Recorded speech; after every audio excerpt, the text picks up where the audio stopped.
सच दिखाते हैं।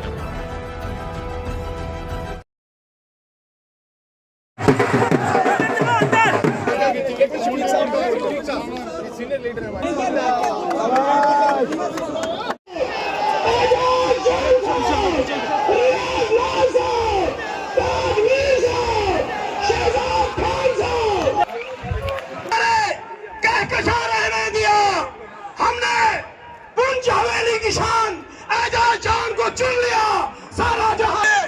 मैं आपसे गुजारिश करता हूं कि आप अपना कीमती हल काम किया है, वादे नहीं करेंगे, हल को आपका कल। वफा हमारी पहचान है, उमर साहब पहचान है, इंडिया आप बैठिए। रब्बी शरह ली सदरी व यस्सिर ली अमरी वहलुल।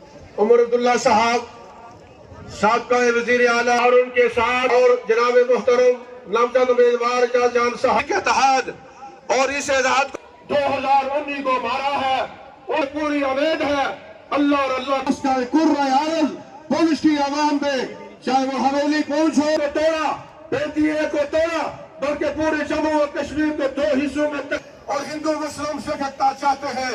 जरा हम कहते थे कि अल्लाह ताला ऐसी सरकार को ना, उससे गुजारिश करना चाहूंगा, इस सरकार ने क्या किया? इस सरकार के सूबाई सदर आपके यहाँ स्टेज पे तमाम नेशनल कॉन्फ्रेंस और कांग्रेस के सीनियर ज़ुमाए किराम, मैं माफ़ी चाहता हूँ, नाम नहीं लूँगा क्योंकि यहाँ लोग सुबह से इस फंक्शन के 10 साल के लंबे अरसे के बाद दोबारा इसी पार्क पे इसी तरह इलेक्शन के जलसे को खिताब करने का मुझे मौका हासिल हुआ है। 10 साल पहले भी इसी तरह इसी जगह यही उम्मीदवार लेके मैं यहाँ पे खड़ा था। उस वक्त भी मैंने वोट के आपसे गुजारिश की थी, उस वक्त मैंने उम्मीद की थी आपके वोट हमें हासिल होंगे, लेकिन उस वक्त माहौल कुछ अलग था, नाराजगियां कुछ और थी, माहौल आपका कुछ और था और आपने फैसला जो है एक अलग फैसला किया। नेशनल कॉन्फ्रेंस को छोड़ के आपने कलम दवात के निशान पे उंगली डाली और उनको यहाँ से कामयाब किया, क्योंकि उस वक्त उनका एक ही नारा था, पीडीपी को जितवाओ और बीजेपी को बाहर रखो। जगह जगह इलेक्शन में वो यही कहते रहे कि बीजेपी को रोकने के लिए पीडीपी को जितवाना जरूरी है। आप लोगों ने पीडीपी को जितवाया, बहुत औरों ने पीडीपी को जितवाया, 28 सीटों में पीडीपी जीती, हम रह गए और वो 28 के 28 एमएलए जो हैं इलेक्शन के फौरन बाद बीजेपी की गोद में जाके बैठ गए। वो कहते हैं लम्हों ने खता की, सदियों ने सजा पाई। 10 साल पहले जब मैं यहाँ खड़ा था एजाज जान साहब के लिए वोट मांगने के लिए, हमारी अपनी रियासत थी, लद्दाख हमारा हिस्सा था, हमारा अपना झंडा था, हमारा अपना आईन, अपनी शनाख्त, वजूद, पहचान, जमीन पे हक, दरिया पे हक, पहाड़ों पे हक, जंगलों पे हक। आज 10 साल के अरसे के बाद इनमें से कुछ भी हमारा नहीं रहा। न हमारी रियासत है, न लद्दाख हमारे साथ है, न हमारा झंडा है, न आईन है, न जमीन पे हक, न जंगल पे हक, न दरिया पे हक, न ये हवा पे। लेकिन इसके बरक्स वादे हमसे बहुत हुए। जब 370 को हटाने की बात आई तो जगह जगह बीजेपी और मरकज की हुकूमत ने पुंछ हवेली के लोगों को कहा ये 370 आपकी तरक्की में बहुत बड़ी रुकावट थी। इस 370 की बदौलत यहाँ बच्चे बेरोजगार रहे। कहा कि इस 370 की बदौलत यहाँ बच्चे स्कूल न जा सके। इस 370 की बदौलत यहाँ बंदूक आए। इस 370 की बदौलत यहाँ रोजगार नहीं आया। इस 370 की बदौलत पुंछ में फैक्ट्रियां नहीं खुली, पुंछ में टूरिज्म नहीं आया, पुंछ में बिजली का निजाम खराब रहा, पुंछ में सेहत और तालीम का निजाम रहा। बीजेपी ने कहा ये सब 370 की बदौलत, हम 370 हटाएंगे, सारा कुछ ठीक हो जाएगा। आज 370 हटाए हुए 5 साल हो गए। 5 साल के बाद आज मैं मजबूर होता हूं पूछने पे कुछ हवेली के लोगों से, खुदारा मुझे बताइए ना, इन 5 सालों में आपको क्या मिला? क्या हमारे बच्चों को रोजगार मिला? क्या कहीं डीजी साहब आए मौके पे भर्ती करने के लिए? क्या सरकारी नौकरियां लगी? क्या यहाँ पे टाटा बिरला साहब ने आके फैक्ट्रियां खोली? क्या टूरिज्म का कोई असर हुआ? अरे ना, हम तो पता नहीं कितने सालों से सिर्फ ये कहते आए कि मुगल रोड के टनल का हमें प्रोजेक्ट बना के दे दो, उसमें भी एक डबल पैसे का काम अभी तक शुरू नहीं हो पाया। यहाँ जो हमारे गुजर बकरवाल भाइयों को फॉरेस्ट राइट एक्ट के तहत जंगलों पे अपना हकूक मिलना चाहिए था, क्या वो हकूक उनको मिला? क्या बिजली का निजाम बेहतर हुआ? क्या हमारे तालीम या सेहत का निजाम बेहतर हुआ?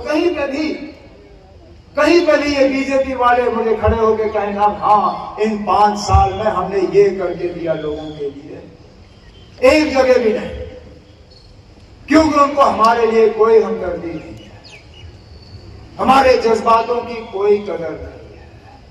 मैं तो हैरान होता हूं, ये लोग जो आज बीजेपी के लिए वोट मांग रहे हैं, चाहे यहां पे या सुरनकोट में, ये किस मुंह से यहां से लोगों से वोट हासिल करने की कोशिश कर रहे हैं? मां सिवाय लोगों को तकसीम करने के इनका एजेंडा और है क्या? मैं तो इनसे पूछता हूं, चाहे वो पुंछ का उम्मीदवार हो या सुरनकोट का उम्मीदवार हो बीजेपी का, खुदारा मुझे बताइए ना, आपकी अपनी जमात में आपकी हैसियत क्या है? आपके जमात वाले आपको किस नजरिए से देखते हैं?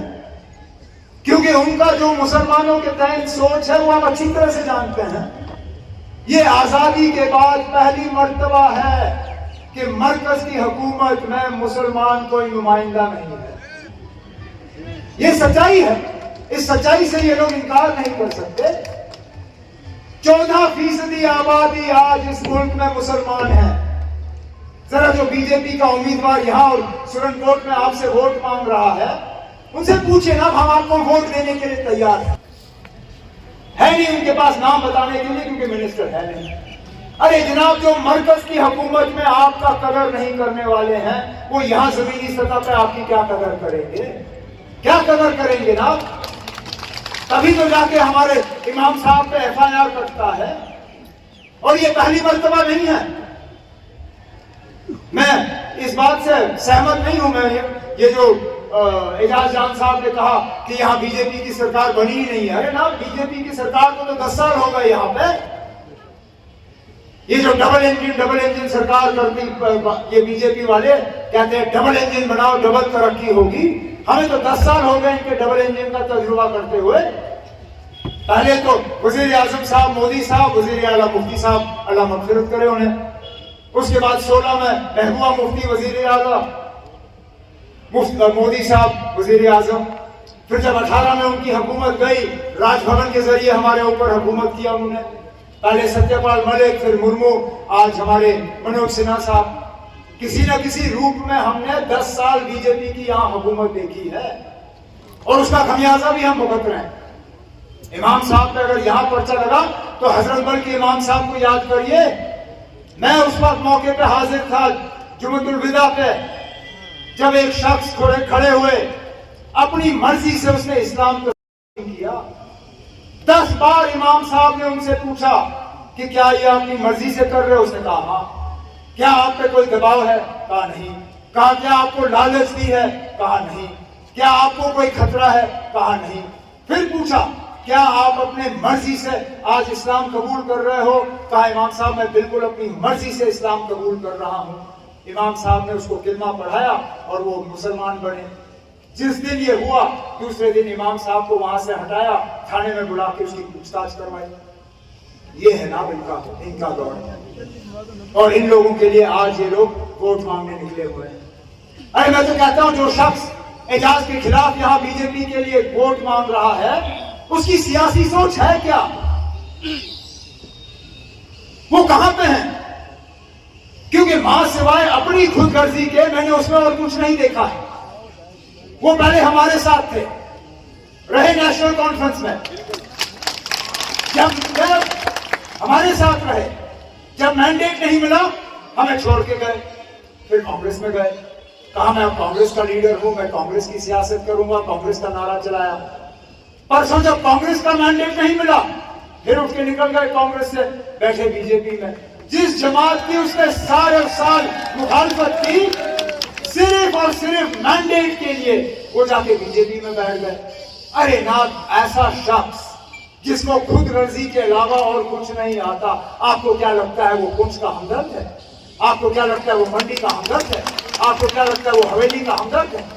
उसको सिर्फ और सिर्फ अपने घर की फिक्र है, अपने घर के अलावा उसको किसी दूसरे की फिक्र नहीं है। अगर उसको फिक्र होती, वो मैंडेट के लालच में नेशनल कॉन्फ्रेंस से कांग्रेस, कांग्रेस से बीजेपी, खुदा न खास्ता कल को जब बीजेपी में हारेगा वो कहीं अपनी पार्टी, दपनी पार्टी, डिप्टी पार्टी, किसी न किसी पार्टी में वो चला ही जाएगा ना। तो आपके लिए कोई परवाह नहीं है, उसको आपके मसाइल हल करने नहीं है, उसको आपकी नुमाइंदगी करनी नहीं है। वो आया है सिर्फ यहाँ वोटों को तकसीम करने के लिए, आपको कमजोर करने के लिए, आपकी आवाज को दबाने के लिए। यहां जैसे मैंने कहा, मुतालबों की कमी नहीं है। बेरोजगारी के हवाले से जब हम बात करते हैं, महंगाई के हवाले से बात करते हैं, बिजली के निजाम के हवाले से बात करते हैं, राशन के हवाले से बात करते हैं ना। मुझे वो दौर याद है जब मेरी हुकूमत में, जब एजाज एमएलए था, राशन कार्ड के जरिए आपको मिट्टी का तेल भी मिलता था, चीनी भी मिलती थी, राशन का स्केल इतना था कि आपका गुजारा होता था उस राशन से। आज हाल ये है कि राशन कार्ड में ना आपको चीनी मिलती है, ना मिट्टी का तेल मिलता है, और 2.5 किलो राशन से ये कहते हैं आप लोग गुजारा कर लो ना। मैं इस बीजेपी के उम्मीदवार को पूछता हूँ, जो शायद महीने में 25-30 किलो राशन से कम खाता नहीं होगा, जरा अपना 2.5 किलो से अपना गुजारा करके दिखाए मुझे। जिस दिन ये खुद 2.5 किलो में गुजारा करेगा, उस दिन मैं कहूंगा ना, आपके पोस्ट की तोरीख जो है वो भी 2.5 किलो राशन पे अपना गुजारा कर सकते हैं। लेकिन हम लोग अपने मंशूर में वादा बंद हैं कि हमारी हुकूमत आई, नेशनल कॉन्फ्रेंस कांग्रेस की अलायंस गवर्नमेंट, इंशाल्लाह दोबारा हम आपको मिट्टी का तेल और केरोसिन चीनी जो है राशन कार्ड के जरिए फराहम करेंगे। रेत निकालने का हक आपको था, जब यहाँ से पत्थर निकालने का हक आपको था। यहाँ रेत का ट्रक जब मकान बनाना होता था, आप 2,500 में ये रेत का ट्रक खरीदते थे। इन लोगों ने वोट लेके भी आपसे छीने। अब बाहर से ठेकेदार आता है दरिया से रेत निकालने के लिए, बाहर से ठेकेदार आता है दरिया से पत्थर निकालने के लिए, मजदूर भी वो बाहर से लाते हैं। हमें यहाँ मजदूरी के लायक भी नहीं रखा, और आज रेत का ट्रक जो है हमें 16,000-17,000 में मिले तो बड़ी बात आएगी। इन दरियाओं पे पहला हक आपका होगा, फिर किसी और का होगा। इसी तरह इन जंगलों पे जो मैंने कहा, हमारे गुजर बकरवाल भाइयों को फॉरेस्ट राइट एक्ट के तहत, तो क्या आप मेरे साथ इसको कंडेम करते? दोनों हाथ उठा के आप जवाब दीजिए। शुक्रिया, आपने बता दिया कि ये जो अभी बीजेपी इस सरकार यहाँ पे अभी तक पहुंची नहीं। आप सोचिए, अभी बीजेपी सरकार यहाँ पहुंची नहीं कि मरकज के हमारे इमाम के ऊपर FIR लगे। सोचिए अगर ये बीजेपी की सरकार खुदा न करे यहाँ आए, तो आप, हम और हमारे बच्चे एक पे FIR लगा के अपना बता लेंगे हमसे, क्योंकि ये चाहते हैं जम्मू कश्मीर में हमारे लोगों को दबा के रखा जाए। एक आखिरी बात करूंगा आपसे, आपने देखा जब भी इलेक्शन बिहार में आता है, यूपी में आता है, महाराष्ट्र में इलेक्शन आता है, आप तमाम हजरात जब टीवी के आगे बैठते हो, रेडियो के आगे बैठते हो, तो आप दुआ करते हो सबसे पहले, या अल्लाह बिहार में बीजेपी ना आए, या अल्लाह मुंबई में बिजली ना आए, बीजेपी ना आए। आप दुआ करते हो कि किसी भी जगह पे बीजेपी ना आए। आपको इस जगह फैसला करना है। अगर आप वहां के लिए दुआ करते हो, यहाँ पे आपके दुआ के साथ बटन भी हल्का दबाना पड़ेगा, तब जाके बीजेपी यहाँ से बाहर जाएगी।